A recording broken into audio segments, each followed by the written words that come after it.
SSC 26 batch গত 20 তারিখে তোমাদের সর্বশেষ পরীক্ষা জীববিজ্ঞান শেষ হয়েছে। এখন তোমরা হয়তো ভাবছো যে বন্ধুদের সঙ্গে ট্যুর দিব, শুধু চিল আর চিল। তো সবই ঠিক আছে, তোমাদের পরীক্ষা থেকে শুরু করে কলেজে ভর্তি হওয়া পর্যন্ত হাতে প্রায় 3 মাসের মতো সময় পাবা। এই 3 মাসে তোমরা যে স্কিলগুলো শিখে নিজেকে অন্যদের তুলনায় এক ধাপ এগিয়ে রাখতে পারো, সেই স্কিলগুলো সম্পর্কে কথা বলবো। শুরুতেই কম্পিউটার স্কিলস। এখন বর্তমান দুনিয়াটা হলো সম্পূর্ণটাই কম্পিউটার নির্ভর। তো যদি তুমি নিজেকে অন্যদের তুলনায় এক ধাপ এগিয়ে রাখতে চাও, তাহলে তোমাকে অবশ্যই কম্পিউটারের বেসিক নলেজ রাখতে হবে। এই জন্য তুমি বিভিন্ন শর্ট কোর্স করতে পারো, 3 মাস মেয়াদি বা 6 মাস মেয়াদি কোর্স করতে পারো, যেটা তোমাকে কম্পিউটারের বেসিকগুলো সম্পর্কে ধারণা দিবে এবং কম্পিউটার সম্পর্কে জ্ঞান লাভ করতে সাহায্য করবে। নাম্বার 2 হলো কমিউনিকেশন স্কিলস, যেমন ইংলিশ স্পিকিং। আমরা জানি বাংলাদেশের প্রেক্ষাপটে ইংরেজি শেখাটা খুবই কষ্টকর। অনেকেই আমরা অনার্স মাস্টার শেষ করে ফেলি, কিন্তু ইংরেজিতে কথা বলতে পারি না। যেহেতু তোমাদের হাতে এখনও প্রচুর সময় আছে, তোমরা এই সময়টাকে কাজে লাগিয়ে নিজের স্কিলসটাকে বেটার করতে পারো। ইংলিশ স্পিকিং তুমি যত ভালো হবা, তোমার জব অপরচুনিটি থেকে শুরু করে লাইফের রেসে তুমি এক ধাপ এগিয়ে যাবা।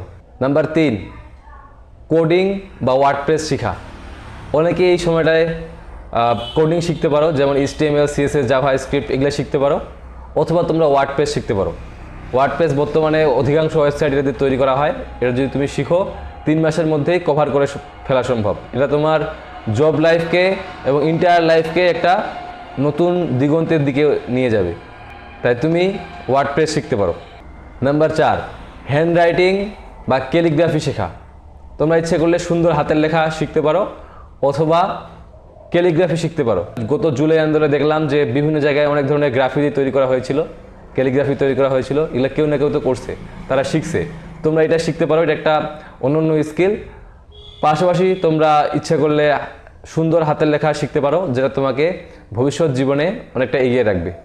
5 নাম্বার, মেয়েরা ইচ্ছে করলে তোমরা সেলাই শিখতে পারো, যেটা তোমাকে অন্যদের তুলনায় নিজের বাস্তব জীবনে অনেকটা হেল্প করবে। 6 নাম্বার স্কিল হলো রান্না শেখা। মেয়েরা তোমরা মায়েদের সঙ্গে রান্না করা শিখতে পারো, যেটা তোমাদের ভবিষ্যতের জীবনকে আরও সুন্দর করতে সাহায্য করবে।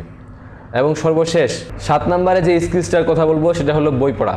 যদিও এটাকে স্কিলস বলা যায় না, তবুও তোমরা ইচ্ছে করলে বিভিন্ন রকম বই পড়তে পারো, যেটা তোমাদের জ্ঞানকে আরও সমৃদ্ধ করবে। অনেকে ইসলামিক মাইন্ডের আছে, তোমরা ইসলামিক বিভিন্ন রকম বই পড়তে পারো, কোরআনের বা হাদিস এগুলো পড়তে পারো, বা আরবি শিখতে পারো। অনেকেই মনে করো যে কোরআন পড়তে পারে না। আমরা যেহেতু মুসলিম, কোরআন পড়াটা আমাদের জন্য একটা অত্যাবশ্যকীয়, অবশ্যই আমাদের কোরআন শিখতে হবে। এটা তোমরা পড়তে পারো, শিখতে পারো। অথবা তোমরা বিভিন্ন রকম গল্প, উপন্যাস, তোমার যেটা ভালো লাগে তুমি সেটা পড়তে পারো। এটা তোমার জ্ঞানকে আরও সমৃদ্ধ করবে এবং তোমাকে অন্যদের তুলনায় আরও সামনের দিকে এগিয়ে যেতে সাহায্য করবে। তো এই ছিল আমাদের 7টা স্কিলস, যে স্কিলসগুলো তুমি যদি শিখো এবং এই শিখার মাধ্যমে তুমি তোমার জীবনকে আরও অন্যদের তুলনায় এক ধাপ এগিয়ে নিয়ে যেতে পারবে। তো আজকে এই পর্যন্তই, দেখা হবে অন্য কোনো ভিডিওতে।